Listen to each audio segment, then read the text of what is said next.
Hello everyone, and a warm welcome to Raw Harvest Line. Today, we are bringing you a truly inspiring story about the journey of discovering your own hidden strengths and how practicing with genuine dedication can lead you to the path of success. It is a heartwarming tale that serves as a reminder that we all possess unique talents, and with the right mindset, we can excel in absolutely anything we set our minds to. Along this journey, we will also learn some new, interesting words and how to use them in sentences to improve our English in a fun, simple, and engaging way. So, please stay with us right till the very end. Once in a small, peaceful town nestled comfortably in a quiet corner of the city, there lived a happy family. This family had a bright 12-year-old boy named David, who was currently in the 6th grade. David was known as an energetic kid who absolutely loved playing outdoors. While he enjoyed many sports, his absolute favorite activity was playing soccer. Almost every single day, without fail, David would grab his ball and head out to the nearby public field, where he spent hours running, kicking, and honing his soccer skills until the sun went down. One afternoon, however, things were different. After coming home from school, David didn't rush outside. Instead, he slumped heavily onto the couch, looking deep in thought and rather gloomy. He slowly opened a school book, stared at the pages blankly for a moment, and then leaned back into the soft cushions with a clearly dissatisfied look on his face. His father, who had just come in from tending to the backyard, immediately noticed this unusual behavior. He walked over to his son, sitting gently beside David, and asked what was bothering him so much. David sighed and explained that he had received a poor grade in math class that day, but he admitted that the grade itself wasn't what was truly upsetting him. He shared that his close friend and neighbor Matt always seemed to score incredibly high in math without breaking a sweat. No matter how hard David tried, he just couldn't seem to do as well as Matt, and it made him feel inferior. Hearing this, David's father didn't speak immediately. He went to the kitchen to get a glass of cool water to help calm his son. Once David had relaxed a little bit, his father took him outside to their small backyard garden.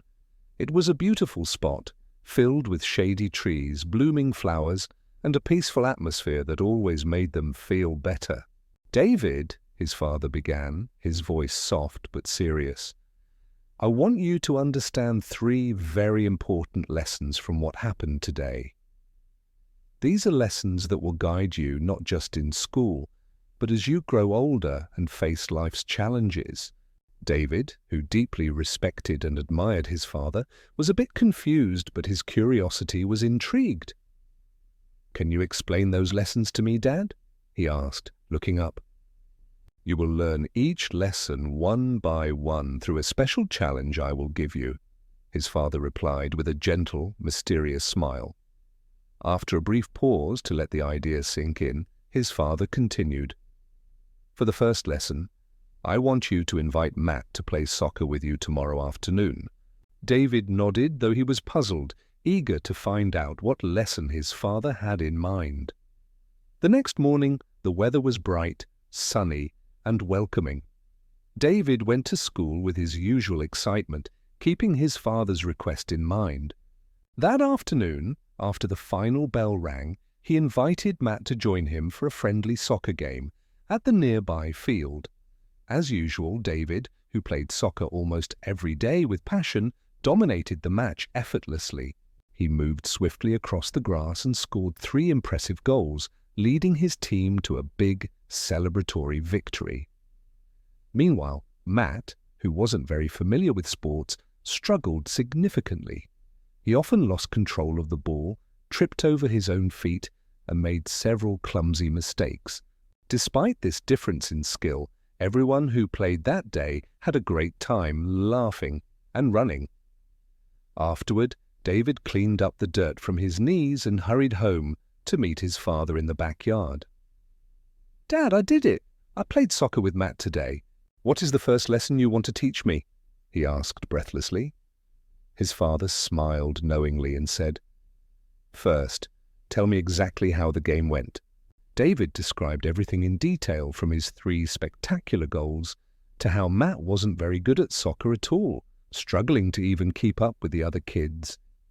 His father nodded slowly and said, "Look at this clearly, David. Matt may not be good at soccer, but remember, he is great at math. Just like how you might struggle with math right now, you excel brilliantly at soccer. The lesson is simple. We are all different, and that is okay. We each have our own unique strengths, talents, and passions." David felt a sudden wave of understanding wash over him. It made perfect sense. He realized that people are different and don't have to be the same to be valuable. But, curious as always to learn more, he immediately asked about the next step. "For the second lesson," his father said, pointing a finger, "I want you to pay very close attention to Matt tomorrow at school. Keep track of exactly how often you see him counting or working with numbers throughout the day." The following day, David eagerly went to school, excited to complete the second part of his father's challenge. Throughout the day, he quietly observed Matt from across the classroom and during breaks, noticing how often his friend was engaged in math-related tasks. After school, David passed the time playing soccer again until his father returned home from work. That evening, under the soft glow of the porch light, David approached his father and reported his findings. "Dad, it was amazing. Matt was counting a lot today. He was constantly working on extra math problems, solving puzzles for fun, and even calculating things like the change money during recess. I even saw him counting the petals on a flower in the garden." His father smiled warmly, pleased with David's observation. "That is the second lesson, David. Matt is good at math not by magic, but because he enjoys it and practices it often. If you want to get better at something, you have to keep practicing, just like you do with soccer every single day. It doesn't always have to be difficult tasks. You can start with simple things like counting petals on a flower to build the habit." David smiled, realizing a powerful truth. He could improve in anything, even math, as long as he practiced consistently, just like he had done with soccer for years. Without waiting another moment, David eagerly asked about the third and final lesson. His father thought for a moment, his expression turning serious, and said, "For the last lesson, I want you to think honestly.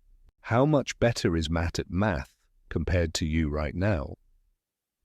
David paused for a second to calculate, then hesitantly replied, I think Matt is about 3 times better at math than I am." "All right then," his father said decisively. "For the last challenge, I want you to study math 3 times harder tomorrow than you usually do." David swallowed nervously. It sounded daunting, but he nodded, determined to tackle the final challenge and prove he could do it.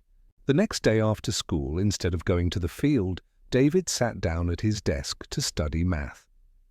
After an hour of intense focus, he felt tired, but decided to push through. He studied for 2 more hours, tripling his usual effort just as his father asked. But as the time ticked by, his brain felt foggy. Before he could finish the last page, his head started to throb with a headache, and without realizing it, he drifted off and fell asleep right on top of his books. Later that evening, he was gently woken up by his father's soft tap on his shoulder. "Wake up, son. It's time for dinner. Meet me in the garden afterward," his father whispered.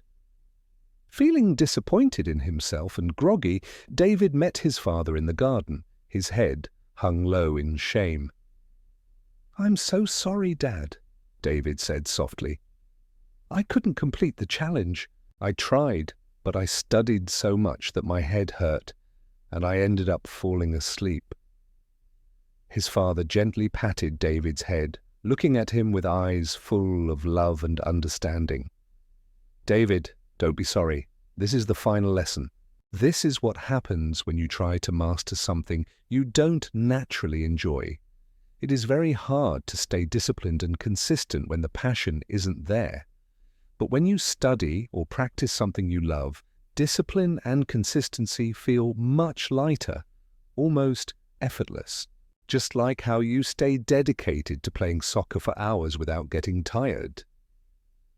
After a brief silence to let the wisdom settle in the night air, his father gave him the final piece of advice. So, the secret is this. If you want to be smart and become an expert at something, either study what you love or learn to find a way to love what you're studying. David stood there, filled with admiration for his father's wisdom. He promised to carry these 3 important lessons about unique talents, the power of practice, and the necessity of passion with him for the rest of his life. Today, on Raw Harvest Line, we learned new words, sentence structures, and life lessons through this story. Remember, learning English can be a fun adventure when you practice regularly, so keep listening, keep learning, and keep growing. Make sure to like, comment, and share how this story helped you improve your English. Thank you for watching, and I'll see you in the next story where we'll continue learning together.